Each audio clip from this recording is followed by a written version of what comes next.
All right, guys, in this video, we are going to be doing sections 2.3 and 2.4. We are going to focus a lot of this video on lines and different characteristics of lines. This is also going to be the last video on your midterm material. So at the end of this video, all the material that I've covered so far will be on your midterm that is upcoming due. All right, so let's start with section 2.3, which is all about just the idea of lines. We've done a few things about lines already, but didn't really do a whole lot.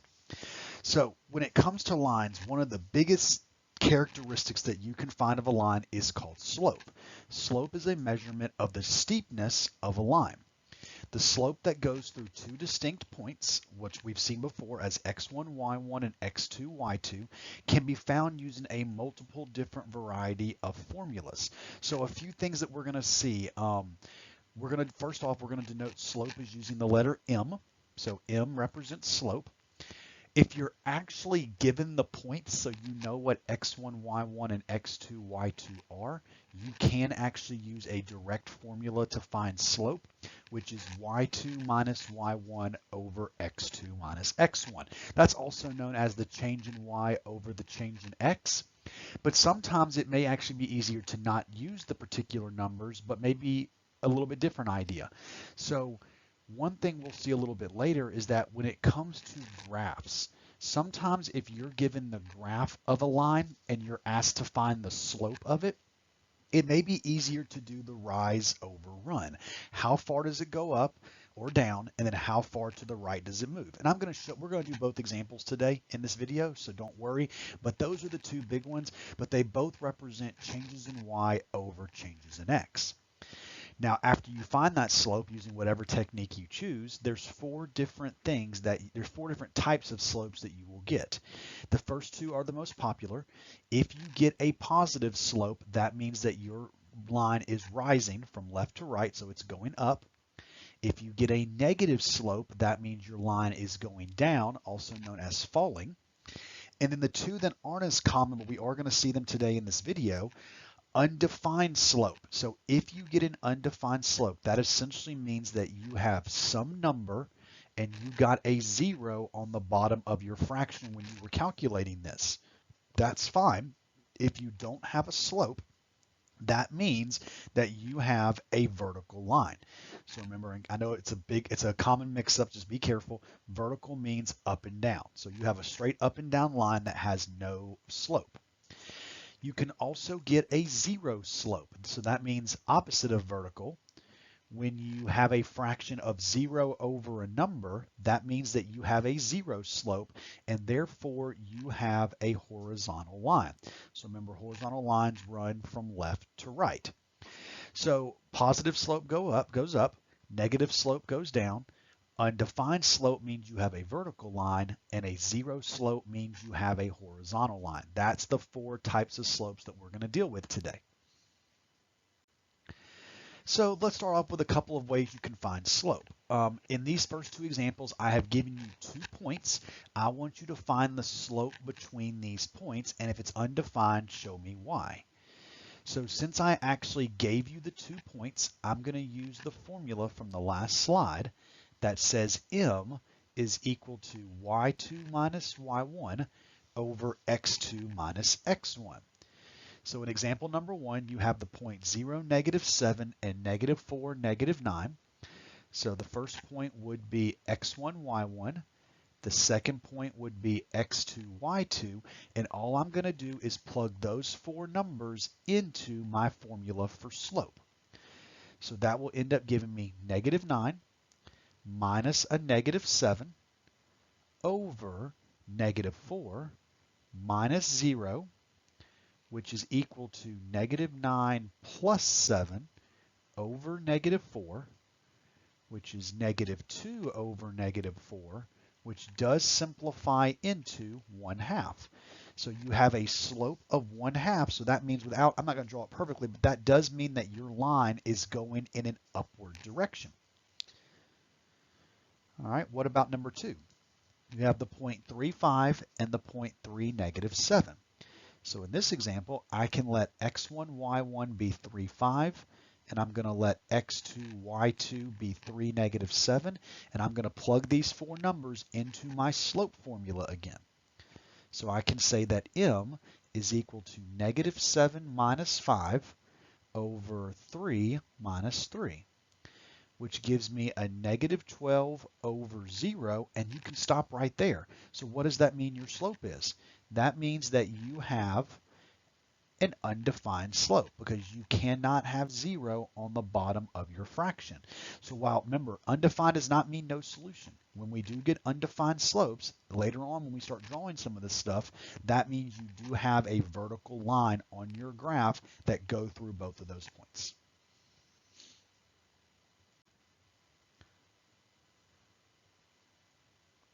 Sorry, forgot to put the graph on there for a second. So it says find the slope of the line given the following graph. So in this case, while there are points on this graph, we don't need to actually use those per se. Instead, I'm going to show you a different way that we can find slope. So since all three of these points are on the line, you don't have to use all three of them. What I'm going to do instead is I'm going to define m. So don't use the formula. We're going to use a little easier formula of rise over run. Now, in order to use this formula, what you have to do is first pick 2 points on the line, and it can be any of the 2. I'm not going to use this middle one because I don't really want to use fractions, so don't worry about that one. I'm going to use the -1, 3 and the 2, -4. So instead of actually plugging numbers into a formula, here's what we can do. Rise is how much up or down you moved. So and you always go from left to right. So if I start at the leftmost point that I'm picking, how far down does this point move? 1, 2, 3, 4, 5, 6, 7. If you go 7 units down, you are on the same level as the other point.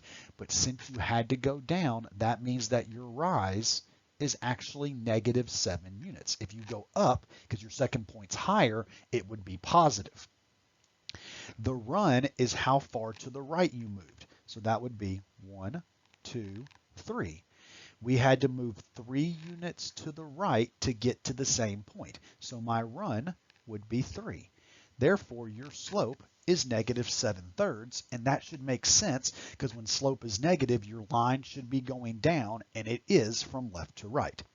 If you wanted to verify this by using the formula from the last slide, that's fine, but sometimes that's not necessary.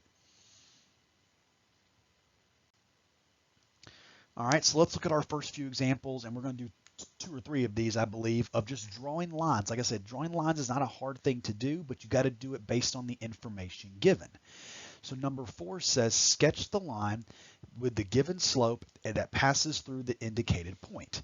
So if you're given slope and a point and you are asked to sketch this, the first thing I always do is plot that point that they gave us because I know it has to go through that point. So -3, 1. So left 3, up 1. So there's 1 point. And then slope is 1/2. Now, since we are doing graphing, I'm going to, once again, I'm not going to use the numbers, the y1s and y2s and stuff. I'm going to use the other formula of rise over run. So starting at the point that you plotted at, since my top number is 1, that means that I'm going to go up 1 unit, and I'll make a little bitty mark. That's not part of my answer. Then I'm going to run 2, which means you have to go to the right 2. So 1, 2. Where you end up at, that is where I'm going to plot my second point. So I went up 1 and over 2, and then you can play connect the dots, and you can draw yourself the line, in this case, that has a slope of 1/2 and goes through the point -3, 1. That's it. Like I said, we're going to do a few of these because I want to make sure you're comfortable. So what about same instructions? What if your slope is 0 and your point you need to go through is -4, -1? Once again, first thing I'm going to do is I'm going to plot the point -4, -1. So I'm going to go left 4 and down 1. So there's the point I know I have to go through. But what about slope of 0? This is where you have to know your special cases. When your slope is 0, that means that you have to draw a horizontal line. So I don't need to actually plot any other points. You can if you want to. If you want to put a few points next to it, that's fine. I'll just put one. But we know the line has to be horizontal. So it's going to go from left to right, directly across, and you will have your horizontal line. Now it goes on forever. You can draw it as long as you want to, but that's it. As long as you know what slope being 0 means, that's all the work that this type of problem will take. All right, what about the other direction? What about a line that has a slope that's undefined and a point of 2, 0?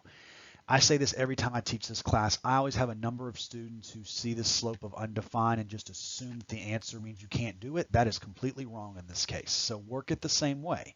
You have the point 2, 0, so I know it crosses that point. And then back to our definitions. When you have a slope of undefined, that means that you have a vertical line that goes up and down. So technically you don't need another point, but I'll just put one for reference. So I'll put one right above it. The important thing to note is that your line goes directly up and down. That in this case, it also goes through the point 2, 0. So make sure you know your definitions when you're doing these lines in this section. All right, so now we're going to get into how do you write your own equations of lines. So when you want to write out the equation of a line, there are 3 different forms that we're going to look at today. The first one is called point slope form. It has the formula y minus y1 equals m times x minus x1, and we will use this formula anytime you know what the slope is and you know any point that the line has to cross. And that's usually about 75% of the time. You also have what we call slope-intercept form. This is usually what we're trying to get our final answers into, but we can't always jump straight to it. What we can see here is that if a line is written in the form y equals mx plus b, so you get the y by itself and everything else is on the other side, the number next to your x is your m, or in this case your slope, as we know, and the b actually represents the y-intercept. Now if you're given the y-intercept, you can jump straight to this answer, but that's not always the case, so just be careful there. All right, and then probably the rarest kind we're going to do, so I'm only going to do a few of these, is that the standard form of a line is written in the form ax plus by equals c, where in this case, the one restriction, well, let me box in the formula. So this is your standard form. The one restriction to keep in mind is that a cannot be a fraction. So the number in front of your x, and usually I'll try to make everything not a fraction, but that's not always possible in the real world. But usually if we can make the a not a fraction, that will take care of a lot of our problems. And I'll remind you about that when we get to our first example of a standard line. All right, so let me show you a couple of best case scenarios. Don't expect a lot of these, but if it does show up, we'll take advantage. If you are given a slope and a y-intercept, there is not a lot of work that you have to do because there is a formula that goes directly to our answer. So going back to the last slide, this is the second line that I gave you. Slope-intercept form is y equals mx plus b, where m is your slope and b is your y-intercept. So if you look at this example, like number 7, it says you have a slope of 3 and a y-intercept of -2. So labeling our letters here, that means that I need to let m be 3 and I need to let b be -2. Plug those directly into this formula. That means that y is going to equal 3x minus 2. That's all the work you have to do if you know your formula and you know the information given. Same thing with number 8. What if your slope is 0 and your y-intercept is 5? So labeling, we know the slope of 0 is m, y-intercept of 5 is b, and when I plug those in, you get y equals 0x plus 5. Well, 0 times x is not really there, so you can get rid of that, and we can say that our answer is y equals 5. Now keep in mind, slope of 0 is one of those special cases. That's an example of a horizontal line. And we're going to talk a little bit more about that, but first time you're seeing it, when you write the equation of a horizontal line, there are no x's. It's just y equals the number in which it's going across at. All right, so like I said, most of the time that's not always nice. Sometimes, though, you have to try to get to slope-intercept form by using the first form that we called point-slope. So on these two examples, I want you to write the point-slope form of a line, and then I want you to convert that into the slope-intercept form. And in both of these examples, I have given you the slope, and I have given you the point, a point that it crosses. All right, so starting with number 9, you've got m equals 1/2, and it has to cross the point -4, -2. So as far as point slope form goes, that was the formula y minus y1 equals m times x minus x1. I gave you m. I also gave you x1 and y1. So in this case, I am going to plug these numbers in. So that would be y minus a -2 equals 1/2 times x minus a -4. Take care of the double negatives. So this should be y plus 2 equals 1/2 times x plus 4. And for part A, you are done. That is the point slope form of your line. Now, while that is the most general form you can write, it's not very helpful the way that it's written. So that's why there is a part B that says get this into slope-intercept form. So all slope-intercept form means is get your y by itself. So the first thing I'm going to do is I'm going to multiply through the 1/2 to both terms next to the parentheses. That would give me y plus 2 equals 1/2 x, and then half of 4 is 2. And then you'll notice is that if you move the 2 over from the left to the right, because you want the y by itself, subtract 2 from both sides. Very lucky, doesn't happen very often, but they actually cancel on both sides. And you're left with y equals 1/2 times x. That is your slope-intercept form of a line. So point slope form is where we started, and then we converted it into a slope-intercept form. Let's do the exact same thing. How about on number 10? If you're given a slope of -4/3 and a point of 3/8, can you find the point slope and the slope-intercept form? Once again, I gave you slope, and we can say that x1, y1 is going to be 3/8. All right, this is going to end up equaling y. So using the same formula over here, I'm actually just going to put a little arrow here.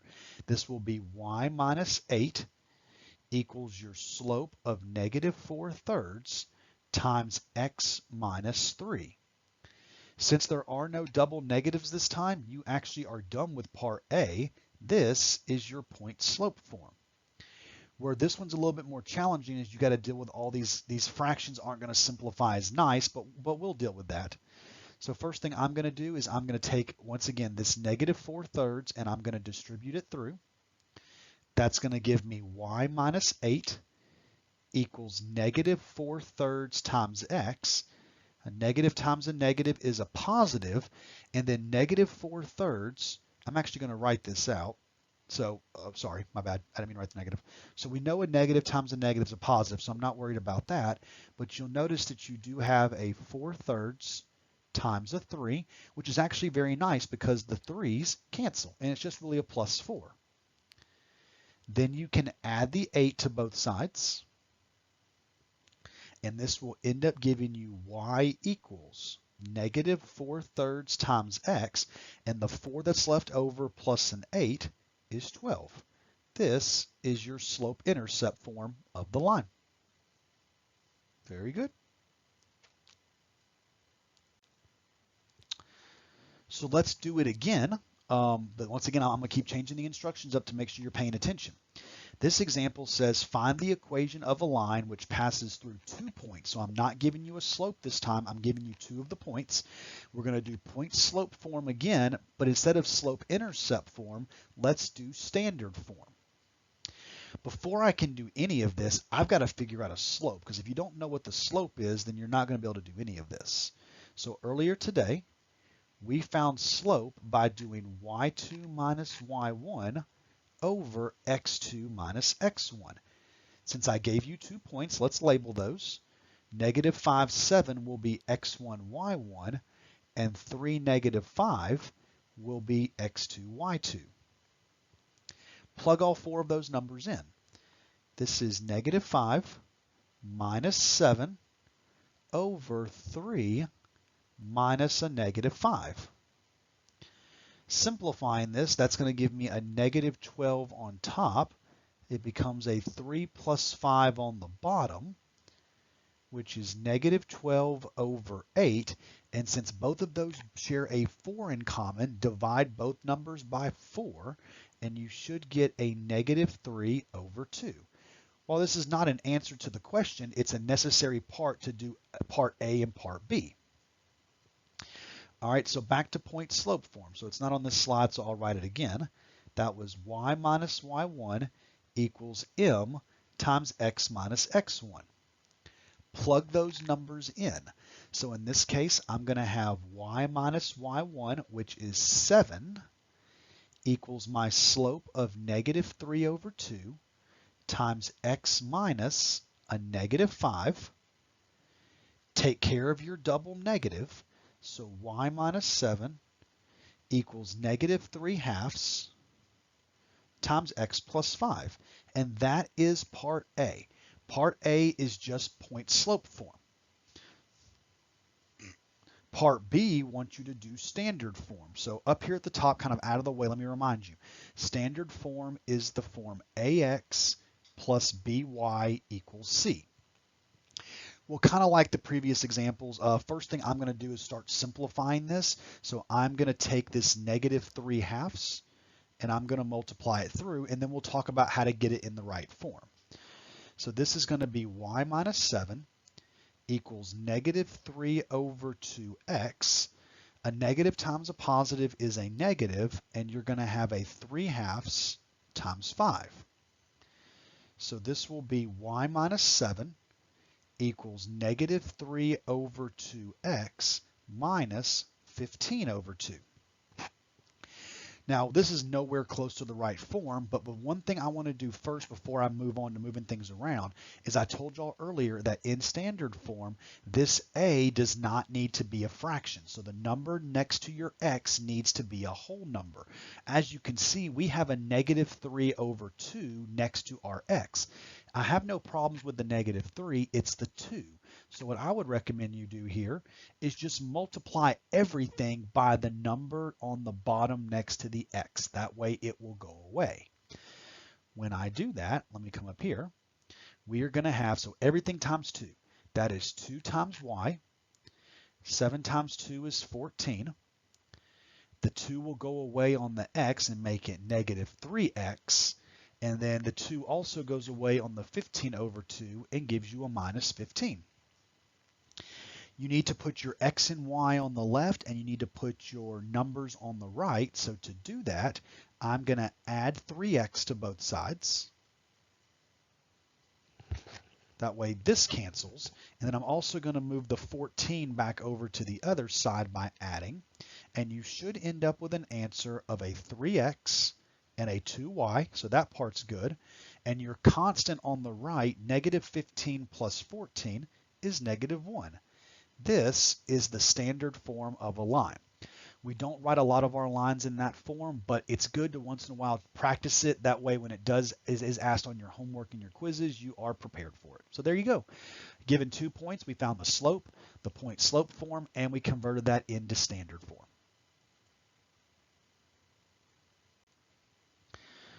All right, we did some of this graphing in the last video, but now that we know some more information, let's see if it makes the graphing a little bit easier. So on number 12, if you're given the standard form of a line as 3x plus 4y equals 12, find the slope and the y-intercept of this line and then use that to help you graph the equation. Well, in this case, you don't need to actually plug anything in. If you're trying to find the slope and the y-intercept, my suggestion would be to put this into slope-intercept form. That way it's easier to identify. That means, if I rewrite my problem here, 3x plus 4y equals 12. You need to get the y by itself. So first thing I'm going to do is I'm going to move this 3x over to the right by subtracting so that I can say 4y is equal to negative 3x plus 12. Then I'm going to squeeze this in here, and it's kind of hard. I'm going to now divide everything by 4, and we can say that y is equal to negative 3 over 4 times x, and then 12 divided by 4 is 3. And you can now answer the questions to part A. Matching these formulas up, we can see that our slope is negative 3/4, and our y-intercept, which is the b value, is 3. So that is the answers to part A. On part B, they want us to graph this. Well, we did that a little bit earlier. We know the y-intercept is 3, so I know it has to cross the y-axis at 3. And since we can represent slope as rise over run, the rise is negative 3, so I'm going to go down 3 units. So 1, 2, 3. And then the run is 4. I'm going to go to the right 4. So 1, 2, 3, 4. Down 3 over 4. I plot my second point, and then you can connect the dots to form your line. This is what the standard form 3x plus 4y equals 12 looks like. Very good.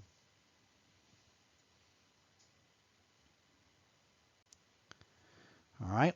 We also did this a little bit earlier, but just to remind you, this is not a wrong way to do it. It's just an extra method that you can do. So why don't we sketch the graph by plotting just the intercepts? No, you don't need to do slope this time. So what if I give you the standard form 4x minus 3y equals 6? Well, remember from the last video, first thing I usually do when I'm asked to find intercepts is, let's do the work over here on the right. Let's find the x-intercept, which means I need to let y equal 0.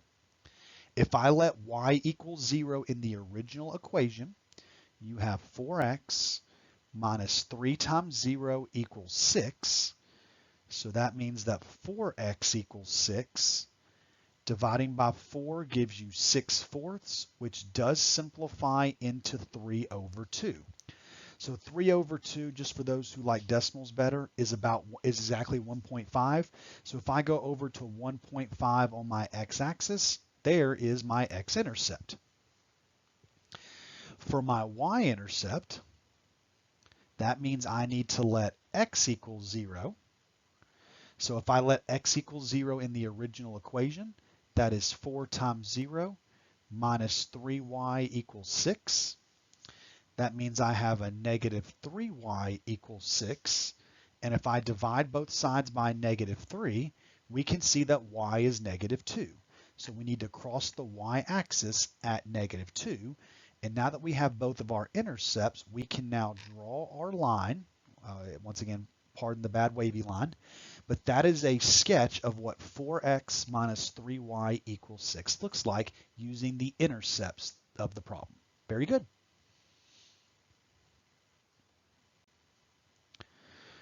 All right, so I kind of hinted at this a little bit earlier, but now I want to actually define it formally for you. That way you know how to handle this. Example number 14 says, find the equation of the horizontal line going through the point 5, negative 2.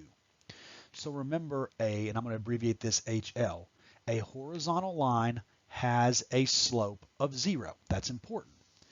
When your slope is 0, that means that you're not going to have a number attached to the x value.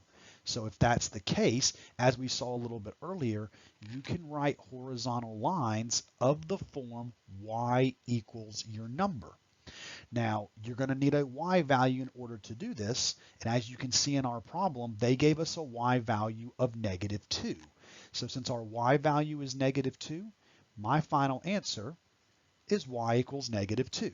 That's an example of a line that has a slope of 0 and has a y value of negative 2. It will cross every point that has a y value of negative 2. That's it. It's very similar when it comes to a vertical line, so I actually use the exact same point here. So remember, when we define a vertical line that I'm going to call VL, that means that you have a slope that is undefined. Well, you still have to be able to express this line as an equation. You can't just say, oh, it's undefined, I'm done. Since horizontal lines had the form y equals a number, you might have already guessed that vertical lines have the form x equals a number. And if you look for the x value in your problem, which is 5 in this case, I can say that the vertical line that crosses through the point 5, -2 has to be x equals 5, and that's it. So making sure you keep the difference up, that vertical lines are x's, horizontal lines are y, because that is the axes that they cross. That's a way to also remember which one to use. Okay, so that ends section 2.3. What we're going to do now is do the second section, which is kind of a continuation. We're going to do section 2.4, and we're going to talk about what does it mean for lines to be parallel to each other, and what does it mean for lines to be perpendicular to each other. So we're not really a lot of new stuff in this section, but there is 2 big new definitions we're going to go over together. So here they are. Let's talk about what it means and how do we know if 2 lines are parallel or if 2 lines are perpendicular. So let's start with parallel because that's the one that most people catch on to a little bit quicker. So parallel lines. In our book, it defines parallel lines as being if 2 distinct non-vertical lines have the exact same slope, then their lines are parallel. So the big 2 words up here to note, same slope. If 2 lines have the exact same m value that we talked about in the last section, then we can say that they are parallel. You can see in the figure that I've attached to your notes here is that look at both of the line 1 and the line 2. They are both going in the same direction. They're both going up. And if we found the slope of both of these, they would be equivalent. So the rise of L1 over the run of L1 would be equal to the rise of L2 over the run of L2. And we're going to do some examples of that in just a few minutes. Perpendicular lines are obviously not parallel, so they're not going to have the same slope. So what do they mean? Perpendicular is defined as saying if the product of the If the product of the slopes of 2 lines is -1, then the lines are perpendicular. Now, it can get kind of tedious always multiplying your slopes together. So maybe another way we can define this is that, for example, the slopes are negative reciprocals of each other. And I found a good diagram to kind of illustrate this. So here are 2 lines that are considered perpendicular to each other. We don't do a lot of the geometry stuff in this class, but you notice that they do form a right angle. That's something maybe you remember from geometry when you took that back in high school or middle school or whenever you had geometry. Here's what I'm more worried about. If you look at the 2 slopes of these lines, so let's say M1 and M2, if we can define the slope of the first line as being the ratio A over B, for you to have a perpendicular line, the second line has to have a slope of -B over A. So in layman's terms, if you know one slope of a line and the other line you're trying to find, you can flip the fraction over and change it to its negative. So let me actually give you some real numbers here. Let's say that you have one line that has a slope of 3/4. If you want to convert that into its perpendicular slope, you would flip the fraction over into 4/3 and you would add a negative to it. So 3/4 and -4/3 are negative reciprocals of each other. So that's something some students struggle with. So I wanted to make sure I wrote a few things out here for you. So let's look at some examples. What I've done here to kind of get you thinking in this way is that I've given you a pair of lines, and these do run left to right. And given these lines, I want you to tell me whether or not they are parallel to each other, are they perpendicular to each other, or are they neither, which just means they're not either one. Example number 1 says you have -4x minus 2y equals -9 and 5x minus 10y equals 7. Since the big thing you're checking here is whether or not their slopes are equal or negative reciprocals of each other, you need to get these in the form that you can find the slope easily, and that's slope-intercept form. So let's see if we can get these into the form y equals mx plus b. On the first example, or on the first line, sorry, I'm going to move the 4x over to the right by adding. So that's negative 2y equals a positive 4x with a minus 9. And then if I go through and divide everything by negative 2, you get a slope-intercept of the form y equals negative 2x plus 9 over 2. We'll come back to that in just one second. Do the same thing for the other line as well. I'm going to move the 5x over to the right so that I can write this as negative 10y equals negative 5x plus 7. And then if I go through and divide all of these numbers by negative 10, that's going to give me the form of the line y equals negative 5 over negative 10 is 1/2 x, and then minus 7/10. And you're comparing the slopes here. So look at both of your slopes we found. The first line we found the slope to be negative 2. The second line we found the slope to be 1/2. Those are negative reciprocals of each other because if you take either one of them, flip it over and change the sign, they will equal each other. So I can say that both of these lines are perpendicular to each other if we were to draw them. On example number 2, you have a line y equals negative 2 and 3y equals 12. Well, the only one of these that takes any kind of simplifying is the second one.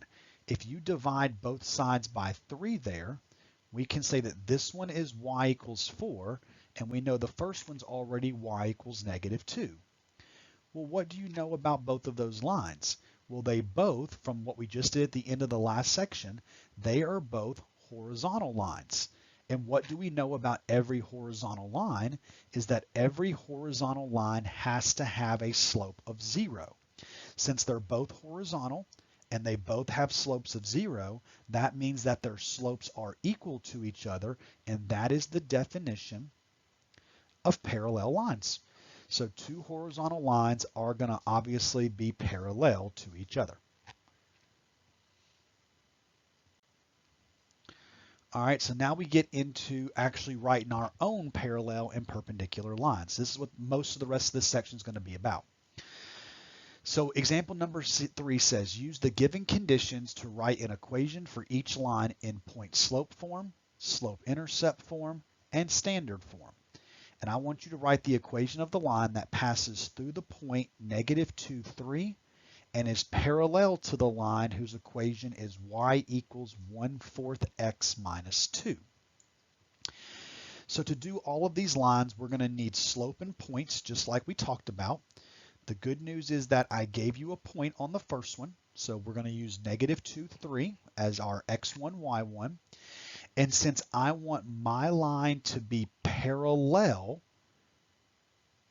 to the line given, that means I need my line to have the exact same slope as this line. So just kind of pulling it off, I have to also use a slope of 1/4.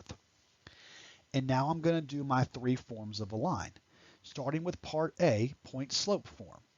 So that was y minus y1 equals m times x minus x1. And I'm going to plug my numbers in. This will be y minus 3 equals 1/4 times x minus a negative 2. Take care of your double negative. So this is y minus 3 equals 1/4 times x plus 2. And right away, that is your point slope form. So part A is done. It doesn't really matter which one you solve for first, whether it be slope, intercept, or standard form. I'm going to kind of just go and see how I feel when I get there, and we'll talk about it when we get to each part. Now, the first thing I am going to do is just remind you that I'm going to multiply this 1/4 through.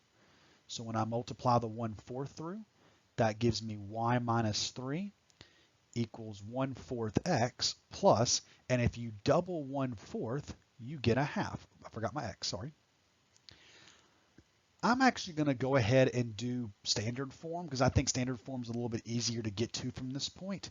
So remember, we don't want that fraction next to our x value. So in order to get rid of that 1/4, I'm going to multiply everything by the number on the bottom next to the x, which is 4 in this case. So if I multiply everything by 4, this gives me 4y minus 12. The 4's cancel on the x and just give you an x. And then 4 times a half is 2. You got to put the x's on the x and y's on one side and your numbers on the other. It doesn't really matter which way you move them. I'm just going to keep it similar from earlier. I'm going to move the x to the left, and I'm going to move my numbers to the right so that this cancels, and I'll write my answer at the top. You should get a 4y minus x, or you could write that as negative x plus 4y, doesn't matter, is equal to 2 plus 12, which is 14. This is the standard form of your line. And then from there, it's pretty easy to convert it into slope-intercept form because slope-intercept form wants you to get the y by itself. So from standard form, I'm going to move the x back to the other side. I know it's kind of undoing the work, but that's okay. So 4y would equal a positive x plus 14. And then if I go through and divide everything by 4, we get a slope-intercept form of y equals 1 over 4x. And then 14 over 4 does simplify into 7/2. And that is your slope-intercept form. So for those trying to keep track here, this was part A, this was part C, and this is part B. Like I said, I usually just work the entire problem out before typing it into my homework. So if I was you, I would just work it all the way out, and then you can answer the blanks in the order that the homework wants. It doesn't really matter. Very good, though.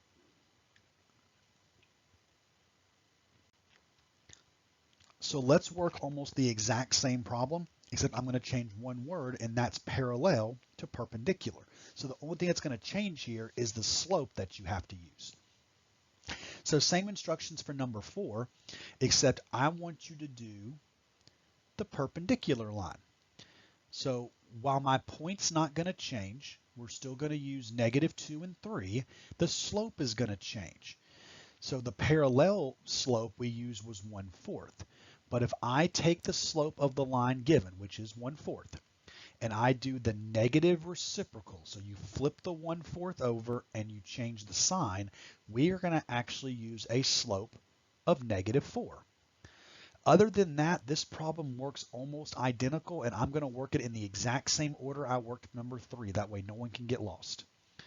So starting with my point slope form, the y minus y1 equals m times x minus x1. So plug my numbers in. This is going to once again be y minus 3. Now it's going to equal -4. And we saw this on the last part. When you plug that -2 in, it's going to become a double negative, and therefore it becomes +2, just to save myself a step there from writing.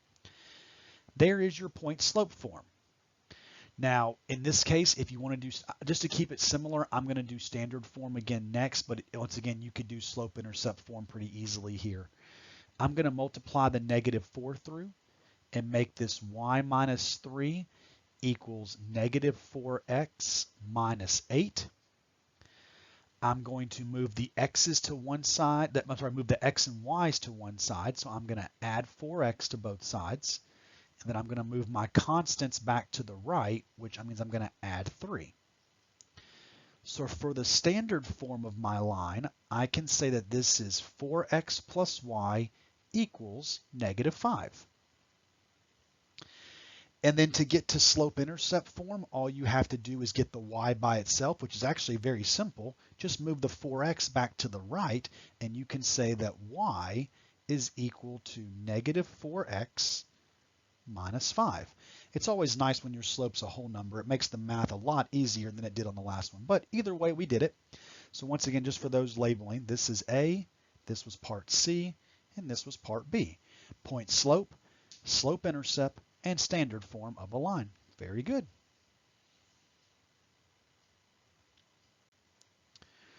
All right, what about number 5? It says find the equation of a line that is parallel to x equals 7 that goes through the point 11, -3, and it only wants our answer in standard form. And you're going to see why it's only asking for one form in just a second. All right, so the first thing they say is that they want us to write a line that's parallel. So that means that our slopes have to be the same. And the slope they gave us was not anything. They gave us a line of x equals 7. So if you go back to our general rules, we know that x equals 7 is the representation of a vertical line that crosses all of the points that have an x value of 7. Well, if I want my line to be parallel to this, that means that I also need my line to be vertical because they need to go in the same direction. So I'm going to also write a vertical line. The difference is that my x value is going to be different because I need my vertical line to cross the point 11, -3. So the x value in that point is 11. So my parallel line to x equals 7 that crosses the point given would just be x equals 11. And you're done. That's the only way to write a vertical line, which is why they didn't ask about the point slope and the slope intercept. They just want the standard form of a vertical line. Very good. Once again, exact same instructions, except I changed one word. I changed the word parallel to perpendicular, and maybe you can already think, oh, I know what I'm going to do. Great, but let's go through it together. I want a perpendicular line to x equals 7. Now I'm going to write a little bit more down here, and maybe it's very easy to kind of comprehend, but I think it helps if I write it down for those who aren't following as quick. We know that x equals 7 is not only a vertical line, as we talked about on the last slide, but if you remember, that means that it has a slope that is undefined. And we know that undefined means that you have some number divided by 0 at some point in the problem. Now, if I want my line to be perpendicular, I need its slope to be the negative reciprocal. So that means that when I do perpendicular, so my new slope, instead of being a number over 0, is going to be 0 over a number, and I'm going to change the sign. But actually changing the sign doesn't do anything here. Changing the sign of 0 is still going to keep it as 0. But the important thing to note is that 0 divided by a number is just going to always be 0. Well, what do you know about a slope of 0? Well, a slope of 0 means that you have a horizontal line that you have to write. And from earlier in this video, we defined horizontal lines as being y equals the value, and the only y value in this problem that you are given is -3. So therefore, I can define y as being -3, and therefore that horizontal line is perpendicular to the line given, x equals 7, and it also crosses the point 11, -3. Very good.